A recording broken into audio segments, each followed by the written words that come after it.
Good morning, everyone. Are you hearing me? Is it okay, the sound? I'm extremely happy that so many of you could turn up to this meeting this year as well. And it's always a pleasure to gather friends and colleagues that are interested in the topic ultra early intervention.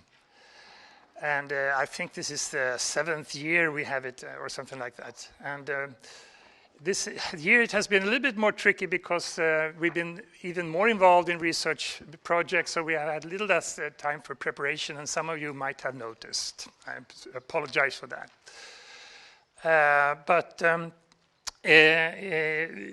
And also I can I'll say that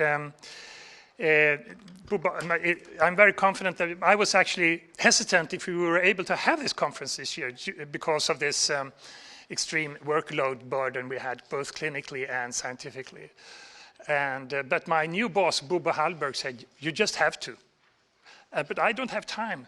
But then, well, someone else will help you. And they have. And Ann-Sophie and Veronica, you have met them already, and you have been corresponding with them. And they are in the background, and you will meet them later on, of course. But unfortunately, Bubba was he couldn't even make the pre-conference dinner last night because his son had some problems, and he hasn't arrived yet. So I have to start to give you the introduction and welcome talk. And what I usually say is that we have to remember that the population that we address is the most vulnerable humans in the hospital systems in the world.